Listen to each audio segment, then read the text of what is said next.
Colonel Lawrence Wilkerson is up next, and his bio is incredibly long, and he has a lot to talk about, so I'm going to shorten it.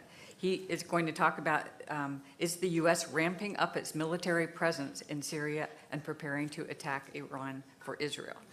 And his last position in the government was as Secretary of State Colin Powell's Chief of Staff from 2002 to 2005.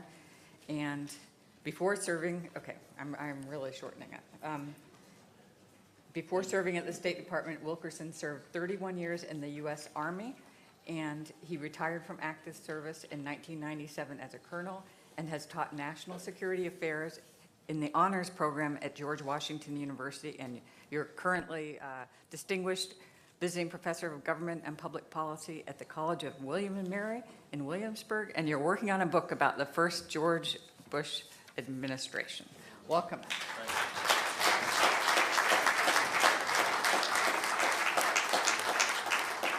Thank you. And thank you all for being here. I'm the last speaker. I get that distinction. If this were a military audience, I'd ask you to stand up and do 5 minutes of calisthenics just to make sure you don't doze off. I have to identify myself with the remarks that were just made. Over some 400 students, graduate and undergraduate, and 12 years on 2 university campuses, and 6 years with about 1,000 students at 2 of the nation's most prestigious war colleges. We have determined, although it would be probably difficult to prove, and that's the reason we have covert operations, that Lyndon Johnson not only knew the gory details of the Israeli attack on USS Liberty in the Eastern Mediterranean, he also knew about what was just told you. That is to say, he knew the uranium was being diverted, he knew Israel was building a bomb, and he chose not to do anything about it. That's not my subject today, although I could talk on that sort of thing forever, as I'm sure Jefferson could too. These days, I believe one gets the best insights into Israeli security policy, and perhaps even into Israeli policy writ large, which you've heard a lot about today, from the Russian emigre to Israel, a former foreign minister, and now its defense minister, Avigdor Lieberman. Whether it's his calling Arab members of the Knesset war criminals, or declaring the Jewish people should leave France, or claiming that the next military action against Hamas in Gaza will be the last, or contradicting his own military chief by denying there is a humanitarian crisis in Gaza, or stating categorically that the IDF will stop at nothing in order to win, reminding me a great deal of Dick Cheney, Lieberman is the living face of Bibi Netanyahu's Zionist policies. I sometimes think he would have rather remained in Russia so long as it was the Soviet Union and so long as he were in a significant position of power there. In addition to reminding me of Cheney, he is reminiscent of, and indeed might well be a latent version of, Joseph Stalin. As an aside, it is intriguing, and I think well outside the usual conspiracy theory, to consider whether or not Lieberman has been intimated of our own President Trump might be an NKVD, GRU, KGB, FSB, you name it, plant. That is an agent of Vladimir Putin. He has more or less forged most of the 1 million Russian emigres since 1991 into a formidable political force, forming the political party that has more than once played kingmaker in the Israeli political scene. What a strategic coup for Vladimir, the master chess player in the world today, in my estimation, while everyone else plays a really lousy game of checkers. It would be quite a coup for him. Of far more concern at the moment and readily provable, unlike what I just said, Lieberman exemplifies where Israel is headed, toward a massive confrontation with the various powers arrayed against it, a confrontation that will suck America in and perhaps terminate the experiment that is Israel and do irreparable damage to the empire that America has become. Lieberman will speak in April in New York City at the annual conference of the Jerusalem Post. The title is, quote, "The New War with Iran," unquote. It is clear that he's in the forefront of promoting this war. And nowhere does my concern about such a war focus more acutely at the moment than in Syria. As President of France, Emmanuel Macron described it recently, quote, "The current rhetoric of the U.S., Saudi Arabia, and Israel is pushing the region toward conflict with Iran," unquote. In that triad, no state is doing that more than Israel. Listen to Netanyahu in January at the Holocaust Memorial Museum in Jerusalem. Quote, "The greatest danger that we face of hatred for the Jewish people and the Jewish state comes from Iran.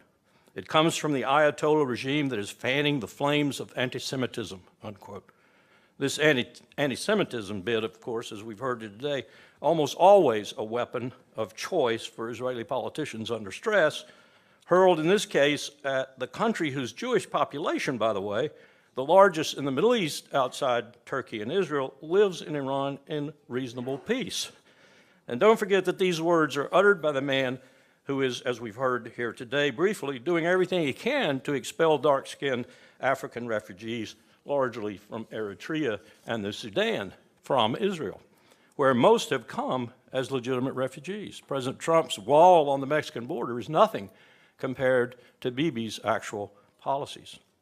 More recently, Bibi's performance at the Munich Security Conference bordered on the infantile, and yet effective when you think about the audience to whom he's speaking, is he held off an alleged piece on an alleged Iranian drone and asked Monsieur Zarif if he recognized it. Of course, Mr. Zarif later took his occasion at the microphone to characterize Netanyahu's performance as like that of a circus clown. Pretty good characterization, as a matter of fact. But I like the comment of Lebanon's defense minister, even better, it went to the point. He said that he had an Israeli drone over his head virtually 24/7. That comment put the hypocrite that Netanyahu is in the right perspective.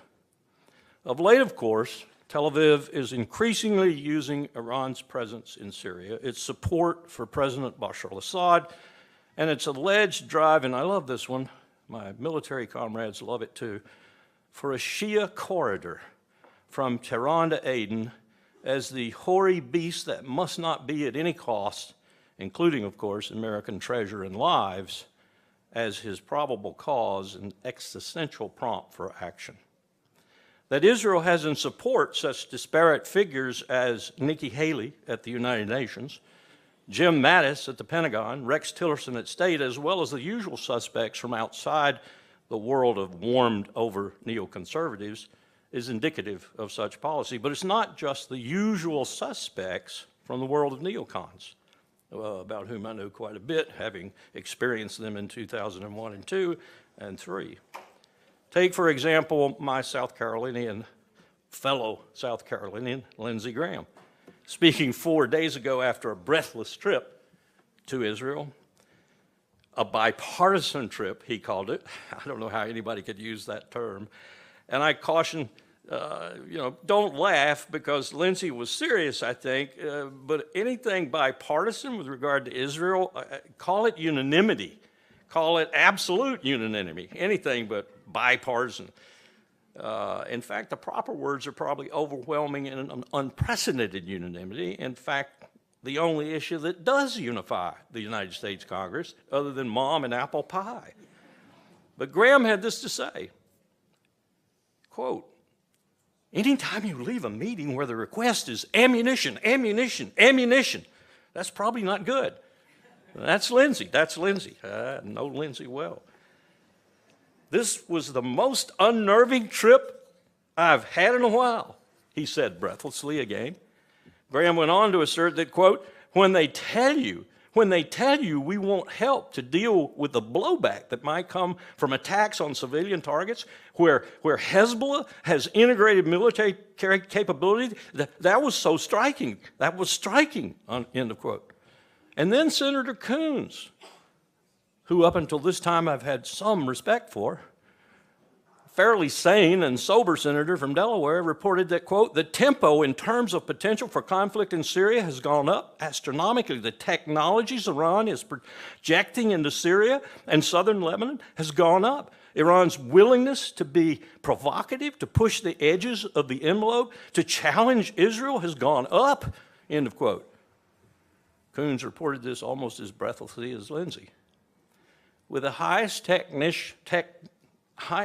nation on earth in Syria, the United States of America, that is all Coons could derive from his visit. That the country that spends less than 1% of what the U.S. spends on its national security has introduced new technologies in Syria, technologies that threaten the country Israel, to whom the U.S. bounty is limitless. This is Joseph Goebbels' territory. Karl Rove is envious. The Foundation for the Defense of Democracies, as the heir to the Project for a New American Century, Bill Kristol's Iraq-bound think tank, leads that pack of wolves disguised as warmed-over neocons, lavishly funded by the likes of Paul Singer. It's even spawned the Institute for the Study of War, a fascinating Orwellian title. If there ever was one, it should be the Institute for War. I've been asked, why is it that you ascribe to FDD and now the ISW such nefarious motives? I was asked this by the New York Times editorial staff when they published my op-ed on Iran a few days ago. My answer is simple, because that is precisely what FDD is attempting to do. Just as Douglas Feist, Undersecretary of Defense for Policy, Office of Special Plans, did in 2002 and 2003 for Richard Bruce Cheney to lead us into war with Iraq. I've been there, done that. I don't need the tour. The salient question, though, why do you believe that America is headed for a struggle with Iran, needs an answer. Certainly, America's unquestioning support is required, as has been the case from George W. Bush to Barack Obama to the rapture-seeking Mike Pence and the tweeter-and king Donald Trump. But it seems that recently, Lieberman and Netanyahu and their acolytes in this country, amongst which I put at the top Nikki Haley, have determined that it would be best if American troops also participated in the overthrow of the Tehran regime. From one point of view, I suppose this is understandable, the crassly opportunistic point of view, that is, that better to squander your own allies' blood and treasure than your own, but it's certainly not in the character that I'm used to with regard to the state of Israel, and certainly not with regard to the Israeli Defense Force. That force could handle anything Iran threw at it militarily is undeniable. Any military professional will tell you that. And that Israel's more than 200 nuclear warheads could decimate Iran is equally undeniable. So why this attempt to suck America into this conflict? I believe the answer is fairly clear once you push aside the cobwebs that surround it. The legitimacy of great power is what I call it, and that is precisely what Netanyahu and Lieberman desire. It's also what Riyadh desires, especially with the new boy king, Mohammed bin Salman, now an erstwhile ally of Israel. In short, the IDF could defend Israel, but it could not attack Iran, not successfully anyway. And were it to do so, it would be damned internationally and thus isolated even more than it already is today, perhaps devastatingly so. But America, already damned by well more than half the world, polls show at least 4 billion people think we're the #1 threat to their security in the world. Think about that for a minute.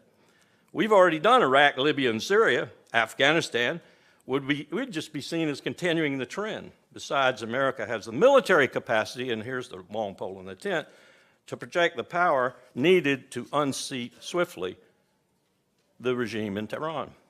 Swiftly in terms of Saddam Hussein, for example, not swiftly in terms of taking care of 75 million people, each one of which in a very rugged and strategically deep terrain would want to kill every damned American in the country, along with probably half the rest of the Arabs in the area.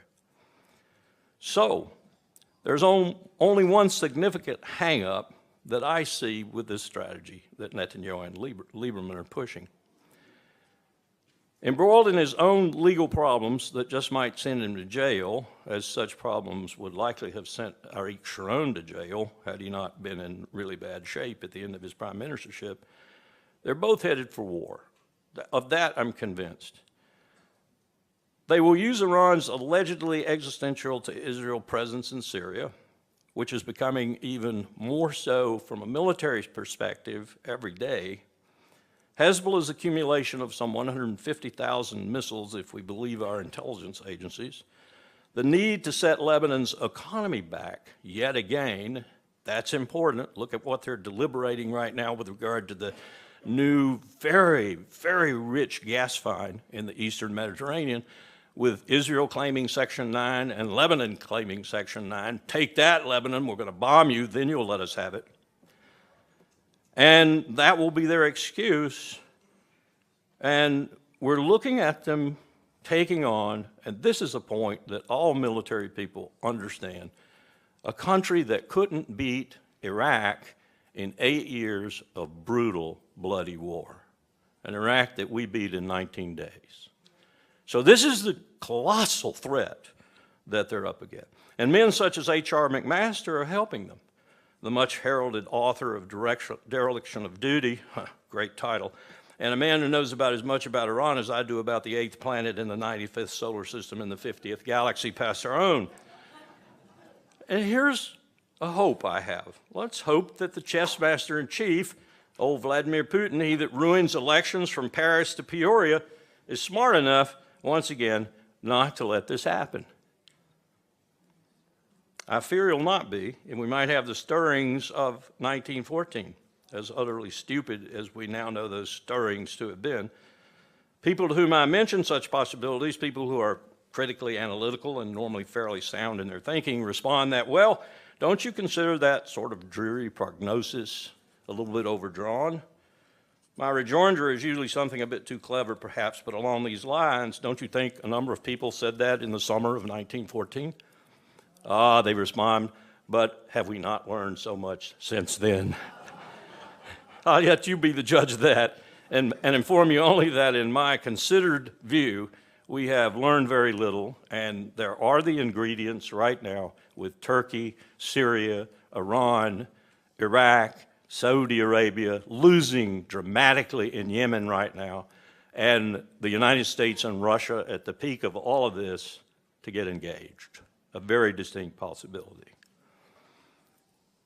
I looked at this from the perspective of the political parameters. What is it that we're confronting today in this country? And this took me down an entirely different path as I tried to figure out just how this team of McMaster, Tillerson, Kelly, et al., and Trump at the top of it, will face this sort of decision-making process. And the only place I could find that remotely resembled where we are today in our past was the period 1850 to 1860. And so about 6 months ago, I started reading as voraciously as I could on that period. I'd done some reading, but I needed to really do a lot more. It is stunning, the similarities between that period and now, particularly in the political situation where one side of the country wouldn't talk to the other side of the country, and vice versa. And I was struck today by some of the comments that were made that resemble the comments that were made by my region. My state fired on Fort Sumter, after all, back in those days. And if that is the political situation in which this government will do its national security decision-making, then we are in deeper trouble than even the prospects of a region-wide and perhaps even bigger war in the Middle East. And the country that will have started it all, the relationship, unbalanced as it is, that will have made it possible, is Israel. And that's the danger we face.